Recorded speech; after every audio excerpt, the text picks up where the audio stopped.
All right, what's up guys? Welcome to another video. Hopping into the Cummins stuff today. Weather's pretty nice, so I figured why not knock it out there. SPE Labs was nice enough to reach out to us and send me their new intake manifold with the grid heater delete plate, as well as their throttle body delete, which I'm going to show you guys all that today. The product seems really nice. I'm going to do a short about them, so if you're curious on how that looks, please go ahead and check all the shorts out. Before we get into the video, guys, most importantly, quest to 10,000 subscribers. There's merch below in every video, and if you guys find anything at all about these videos helpful, productive to you, just remember, subscribe's free, and that's all we ask for. So let's hop right into it. I'm gonna go ahead and work on getting the I have a pusher style intake manifold on it right now. Gonna work on getting that off and then show you guys step by step. I've tried to there's not many videos out there that dissect a grid heater delete. They kind of just tell you to remove the fuel lines, which seems pretty self-explanatory, but I want to go ahead and get into as most in-depth as possible, so that if you're a novice level, you can tackle this with ease. So let's go ahead and get ready. All right, so if you're getting into the engine bay, again, I told you how to pusher style. This is an Amazon special. I've had it on for 3 years, so if you're thinking about getting one of these and you see it, I've had no issues. But first thing I'm gonna do is there's a bolt here that's gonna go onto this, and then obviously I have all my hardware that goes around the manifold. Once I get that off, should be able to go ahead and dissect it. I do not have a secondary battery, so the grid heater has been completely disconnected anyway. But if you're wondering about the bolt that fails all the time, it's right there. That bolt is failed. Apparently if you shake it, that's how you can tell. So whenever I do this, I'm also obviously going to remove the wiring, because again, we don't even have a second battery, so there's no point to have that here. So let's just go ahead and get into it. My hardware, this looks like 10 or an 8mm. Let me get this off and I'll show you guys the next step. All right guys, so got this off. Obviously we got a gasket here we need to remove. Don't want to drop anything down in there. Probably need to sweep that up a little bit, but this is basically where you need to be at.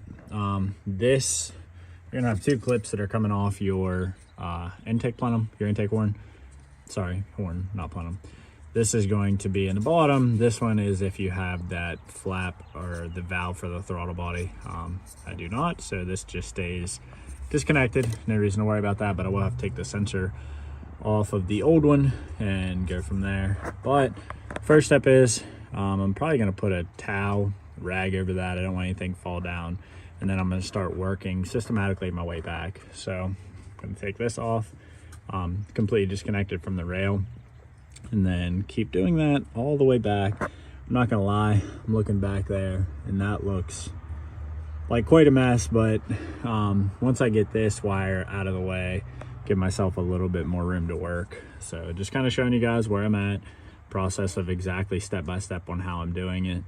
We'll go from there. All right guys, got all the fuel lines out. That sixth one, I'm not gonna sit here and lie to you, a little bit of a crow's foot, 19mm, and then a wrench and a lot of just finagling. It's a pain, I'm not gonna lie. The rest of them super easy. Hang on, Harley Davidson. Anyway, I labeled them all 1 through 6 to obviously reinstall. Whenever I put it back in, I'm obviously going to start from the back, work my way forward. Pretty easy once you get past 6. 6 the hard one, the rest of them are pretty easy. Now, obviously, this is held down by 4 bolts. I got some fuel lines on this side, right there, and then there's a sensor in the very back right there that I'm going to have to unclip, and then I should be able to remove this and then take the plate out. So that's where we are right now, just keeping you guys posted as we're moving. All right guys, he's going to get the vacuum cleaner. One thing we had to do on the CP3 there is a line that comes, sorry, all those lines in the way. So that came up, all we did was just loosen that nut right there, so it spins it out of the way. Of course, those are all 19s. This is a 17. We're gonna vacuum all that junk up, and pretty much we're ready to reassemble. So we're kind of curious to see what the bottom of the grid heater bolt looks like, but not a bad job, just very time consuming. And as you can tell, It's easier if you pretty much unplug everything, like including this harness and back there, and just to move it all out of your way. Cut myself.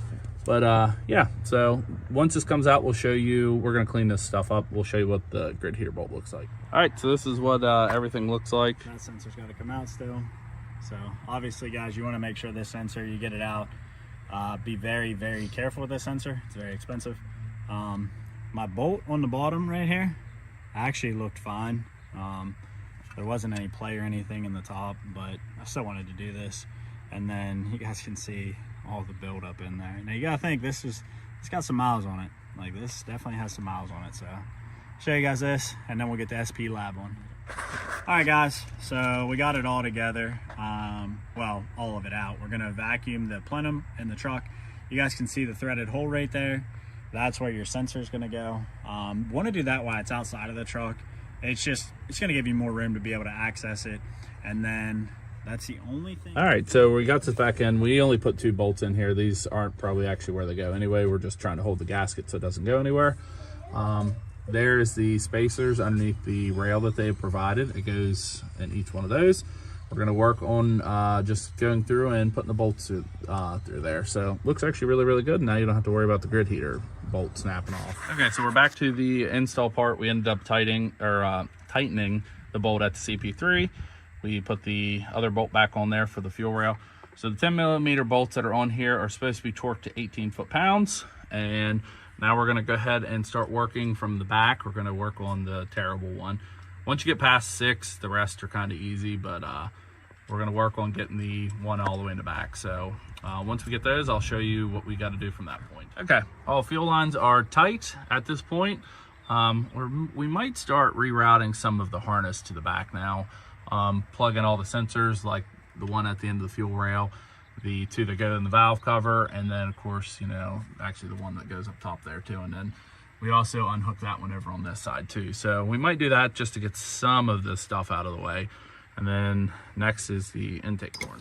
Okay, so that white sensor there with the red tab on it. Yes, we don't know the name to it, I'm not gonna lie. I have no idea what it is. But that harness, you're gonna have to follow it a little bit, and you're gonna have to, let me see if I can show you. You're gonna have to see where the tape is actually tore on the loom.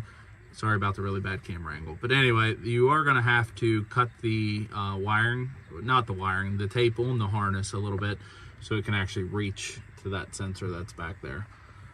Dodge, you should have did better with this harness. All right, so grid heater done, boys. We are up to the point.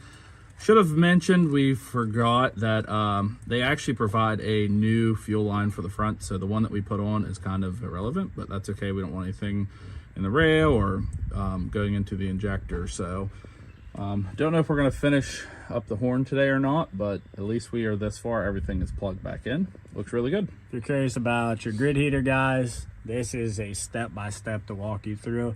Might seem intimidating to do it when you're looking at it to remove your fuel lines in your rail, but overall, if you just mark where your lines go and you just take your time, it's really not a hard job. It is tedious. I'm not gonna sit here and lie to you. It's tedious. Me and my brother probably have, what do you say, 2 hours? Yeah. 2 hours and probably knocking it out. It's more just getting everything out of the way and loomed and everything, but don't be intimidated by it. If you need help, comment below. This is just gonna be on the grid heater portion.